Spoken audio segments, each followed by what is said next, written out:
Everyone, this is Jyoti from Daksh academy Ladwa. So guys, आज की class में हम करेंगे हरियाणा में आए हुए प्रीवियस ईयर क्वेश्चंस। क्लास का लेवल थोड़ा सा अप रहेगा, बाकी मैं कोशिश करूँगी क्लास को इजी से इजी मैनर में रिप्रेजेंट करूँगी। ठीक है, चलिए। So our very first question is कि किस अणु में परमाणुओं की संख्या सबसे कम है।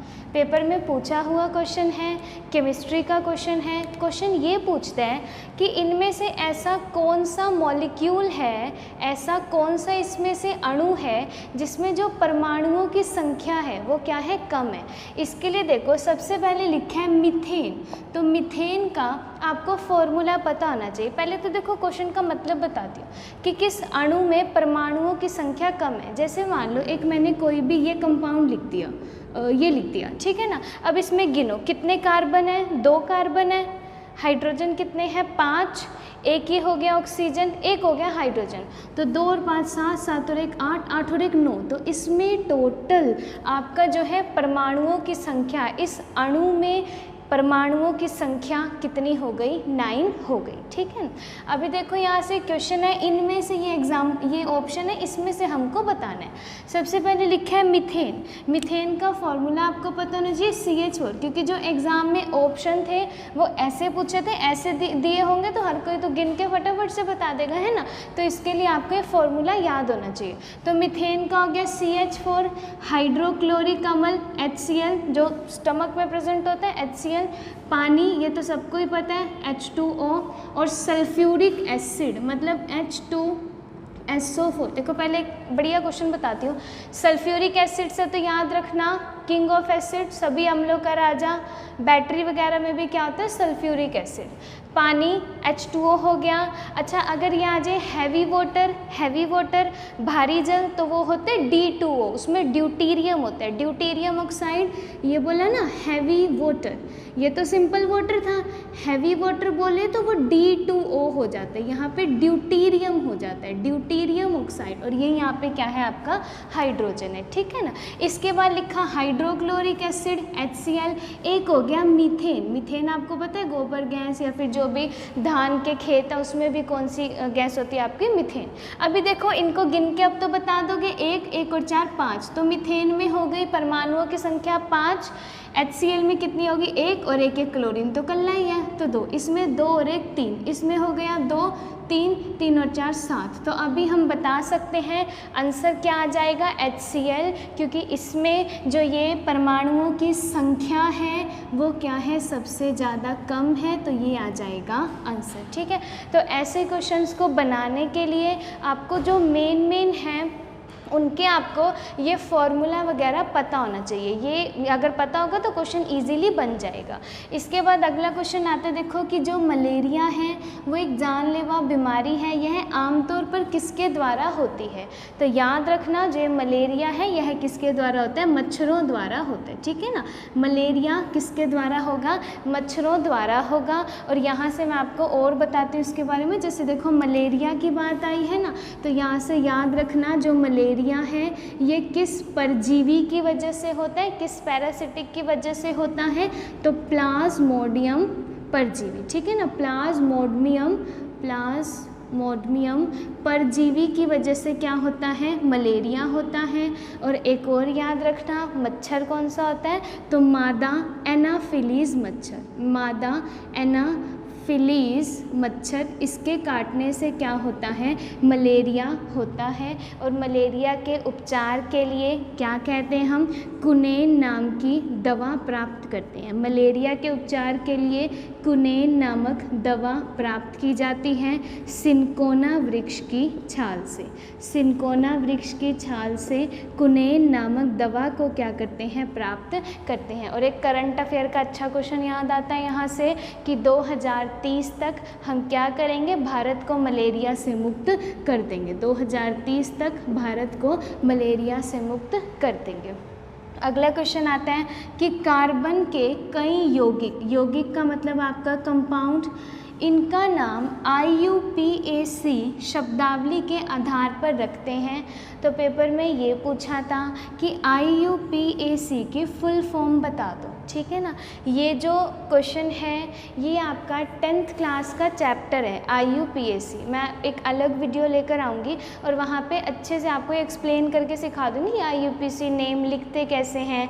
जैसे कोई कंपाउंड हमने बोला है ना, जैसे मान लो यहाँ पर लिखा यहाँ पर ये लिखा CH4, तो इसका नाम क्या होगा, है ना। तो इसका नाम जैसे मैंने लिख दिया C2H5, तो इसका नाम क्या होगा।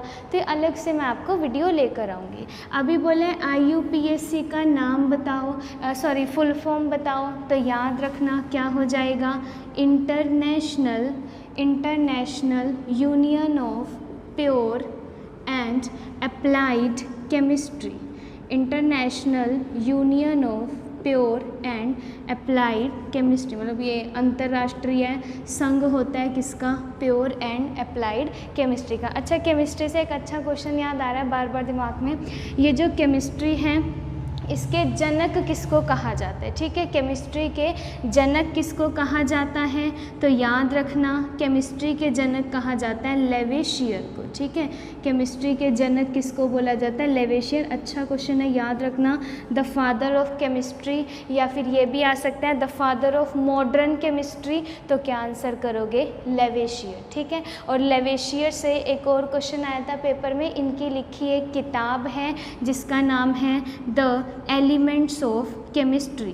तो ये क्वेश्चन आएगा कि द एलिमेंट ऑफ केमिस्ट्री किसकी बुक है, तो क्या आंसर करोगे, लेवेशियर। क्या आंसर करोगे, लेवेशियर। चलिए, तो IUPAC में क्या बताया, जैसे मान लो मेरे को मीथेन लिखना है, क्या लिखना है, मीथेन।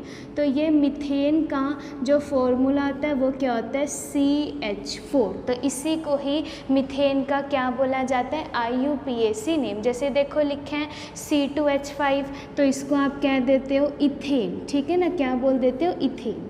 तो जैसे देखो कार्बन है, कार्बन से आपको एक चीज़ हमेशा याद रखनी है कि जो कार्बन है ना वो हमेशा अपने 4 बॉन्ड बनाएगा। कार्बन जो है वो हमेशा कितने बॉन्ड बनाएगा, 4 बॉन्ड बनाएगा। इसीलिए कार्बन को बोला जाता है टेट्रावलेंट या फिर चतुर्फलकीय। चतुष्फलकीय इसको बोलते हैं। आपने कई जगह पे ये नाम सुना होगा या पेपर में देखा होगा कि कार्बन की प्रकृति कैसी होती है, तो चतुष्फलकीय होती है, या इंग्लिश में बोलूँ तो टेट्रावलेंट। टेट्रावलेंट, क्योंकि जैसे ये देखो ये एक कार्बन है, यहाँ पे अगर मैं इसका स्ट्रक्चर बनाऊँ तो कितने हाइड्रोजन लगे हैं साथ में, 4। तो 1 2 3 4।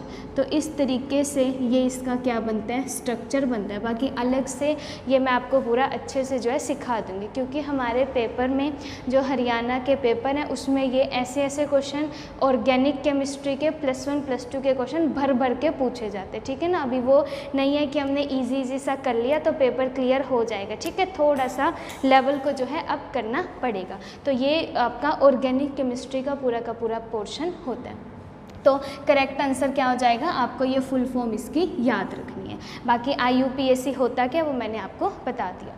इसके बाद नेक्स्ट क्वेश्चन आते हैं, देखो पाल्यूरिया, पॉलीडिप्सिया, पॉलीफेगिया, ये किस बीमारी के लक्षण हैं। तो याद रखना ये जो तीनों नाम बोले हैं ये किसके लक्षण हैं, मधुमेह या फिर इंग्लिश में बोलें तो डायबिटीज़। किसके लक्षण हैं यह जो हैं डायबिटीज़ के लक्षण होते हैं। किसके लक्षण हो जाएंगे, डायबिटीज़ के। अभी देखो इसमें होता क्या है, जैसे ये लिखा है पाल्यूरिया, तो पाल्यूरिया में क्या होता है, एक तो ये याद रखना पाल्यूरिया में क्या होता है, जिस पर्सन को जैसे शुगर है और ये जो पाल्यूरिया है इसमें क्या होता है, उस पर्सन को यूरिनेशन की फीलिंग बार बार होती है, कि उसको जो होता है नाइट में यूरिन की फीलिंग जो होती है वो बहुत बार होती है, तो उसको बार बार जो होता है वॉशरूम वगैरह यूज़ करना पड़ता है, तो उसको बोलते हो पाल्यूरिया। नेक्स्ट लिखा है पॉलीडिप्सिया।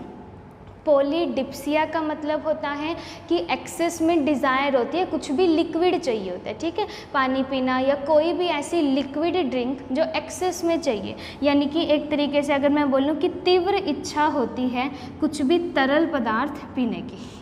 ठीक है ना। तीव्र इच्छा मतलब किसी भी लिक्विड चीज़ की क्या होती है, एक्सेस में डिज़ायर होती हैं, उसी को बोला जाता है पॉलीडिप्सिया। और पॉलीफेगिया क्या होता है, पॉलीफेगिया का मतलब होता है जब पर्सन को एक्सेस में भूख लगती है। आपने सुना होगा कई शुगर के पेशेंट होते हैं, उनको भूख बहुत ज़्यादा लगती है, या उनको ये यूरिन की फीलिंग भी जो होती है बहुत बार बार होती है, ठीक है ना। तो पॉलीफेगिया क्या होता है, जिसमें एक्सेस में पर्सन को क्या लगती है, भूख लगती है, थर्स्ट की फीलिंग जो है उसको होती, थर्स्ट नहीं, हंगर, भूख बोला ना, तो हंगर की फीलिंग यानी कि उसको जो है भूख बार बार लगती है, ठीक है। तो ये तीनों आपके डायबिटीज़ से संबंधित है, तीनों को मैंने बता दिया होता क्या। अगला क्वेश्चन है यूकारियोटिक कोशिका में जो माइटोकॉन्ड्रिया है, माइटोकॉन्ड्रिया की क्या भूमिका होती है। माइटोकॉन्ड्रिया ये आप सेल टॉपिक से कवर कर लेना, इसके बारे में मैंने डिटेल में वीडियो बना रखी है। अभी मैं यहाँ बताती हूँ होता क्या। एक तो जो माइटोकॉन्ड्रिया है इसकी डिस्कवरी किसने करी थी, ये याद रखना, तो ओल्टमैन एंड बेंडा ने इसकी क्या करी थी, डिस्कवरी करी थी। एक तो आप ये क्वेश्चन याद रखना। दूसरा याद रखना, ये जो माइटोकॉन्ड्रिया है इसको कहा जाता है power house of the cell, यानी कि कोशिका का बिजली घर। क्या बोलते हो इसको, माइटोकॉन्ड्रिया को power house of the cell, mitochondria को बोला जाता है power house of the cell, यानी कि कोशिका का बिजली घर, ठीक है ना, कोशिका का बिजली घर बोल देते हो। और याद रखना यहाँ से माइटोकॉन्ड्रिया क्या काम करती है, ऊर्जा देने का काम करती है। माइटोकॉन्ड्रिया किसका काम करती है, सेल में ऊर्जा पैदा करती है, मतलब सेल को एनर्जी देती हैं, सांस लेने में मदद करती है, मतलब कि रेस्पायरेशन में मदद करती है। तो ये काम किसका होता है, माइटोकॉन्ड्रिया। लगभग इस तरीके से इसका स्ट्रक्चर होता है। ये मुड़ी मुड़ी सी जो संरचना बोली फिंगर की तरह, इसको जो है क्रिस्टा बोला जाता है, और इसके बीच में ये जो लिक्विड सा भरा होता है इसको जो है मैट्रिक्स बोला जाता है। ये भी यहाँ से याद रखना, लगभग 24 एंजाइम इसके अंदर प्रेजेंट होते हैं।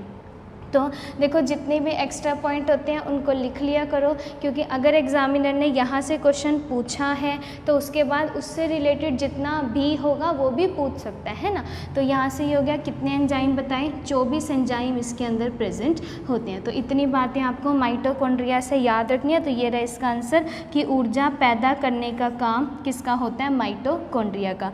यहाँ पे ऑप्शन लिखा है प्रोटीन बनाने का काम, तो ये भी याद रख लेना, प्रोटीन बनाने का काम किसका होता है, राइबोसोम्स का होता है, ठीक है ना। प्रोटीन बनाने का काम किसका होता है, राइबोसोम्स का होता है, इसीलिए राइबोसोम्स को बोला जाता है protein factory of the cell, ठीक है। राइबोसोम्स को क्या बोला जाता है, protein factory of the cell, protein factory of the cell किसको बोला जाता है, राइबोसोम्स को बोला जाता है। इसकी डिस्कवरी करी थी जॉर्ज पैलेट ने, ठीक है ना। राइबोसोम्स की डिस्कवरी किसने करी थी, जॉर्ज पैलेट ने। चलिए, बाकी सेल के ऊपर अलग से बहुत सारी वीडियोस बना रखी हैं, चैनल की प्लेलिस्ट में आपको मिल जाएंगी, वहाँ से ये बायोलॉजी का पहला ही टॉपिक होता है, इसको बढ़िया तरीके से अपना कवर कर लेना, ठीक है। और एक लिखा है देखो सेल की सुरक्षा करने का काम, तो ये भी याद रखना। देखो एक तो होता है आपका सेल वॉल, एक होता है आपका सेल मेम्ब्रेन। सेल वॉल को बोलते हो कोशिका भित्ति, और सेल मेम्ब्रेन हो जाता है कोशिका झिल्ली, है ना। अगर देखो यहाँ से मैं आपको बताती हूँ, मैंने बोला सेल वॉल यानी कि कोशिका भित्ति, तो ये जो सेल वॉल है ना, कोशिका भित्ति है, और एक बोला है सेल मेम्ब्रेन यानी कि कोशिका झिल्ली, या इसी को ही आप जो है प्लाज्मा मेम्ब्रेन भी बोल सकते हो। इसको क्या बोल सकते हो, इसकी जगह पे प्लाज्मा मेम्ब्रेन भी इसको जो है बोल सकते हो। अभी यहाँ से ये याद रखना, जो ये सेल वॉल है ये किस में पाई जाती है, प्लांट्स में, पादपों में यह जो है पाई जाती है। इसीलिए कोई भी लीफ लो उसको ऐसे करके बेंड करो, एकदम से वो नहीं टूटेगी। उसका रीज़न होता है कि प्लांट को सुरक्षा कौन प्रदान करती है, तो यही सेल वॉल प्रदान करती है। और ये जो सेल मेम्ब्रेन है ये किसकी आउटर कवरिंग होती है, या ये किस में पाई जाती है, तो ये जो है जंतु जगत में, या फिर जो है यह हमारा एनिमल्स में पाई जाती है। अगर मान लो ह्यूमन में भी ये सेल वॉल पाने लग जाए, आ जाए, तो पर्सन बहुत ज़्यादा रिजिड हो जाएगा, वो चल फिर नहीं पाएगा। तो इसमें आउटर लेयर किसकी होती है, सेल मेम्ब्रेन की होती है। तो सेल को सुरक्षा, कोशिका को सुरक्षा प्रदान करने का काम दोनों करते हैं, एक तो सेल वॉल कोशिका भित्ति जो पादपों को सुरक्षा प्रदान करता है, और एक आपका सेल मेम्ब्रेन यानी कोशिका झिल्ली जो इंसानों, जो आपका जंतु जगत को क्या करता है, आपका सुरक्षा प्रदान करता है। ठीक है, तो यहाँ तक ये अप्रोक्स क्वेश्चन हो जाते हैं, जितनी इनकी डिटेल है उसको भी अच्छे से आप लिख लीजिएगा। आई होप आपको क्लास अच्छी लगी हो, वीडियो अच्छी लगी हो तो लाइक शेयर एंड कमेंट कीजिएगा। चैनल पर नए हैं तो सब्सक्राइब करना मत भूलिएगा and press the bell icon ताकि सभी वीडियोज़ की नोटिफिकेशन टाइम टू टाइम मिलती रहे। Thank you, thanks for the watching.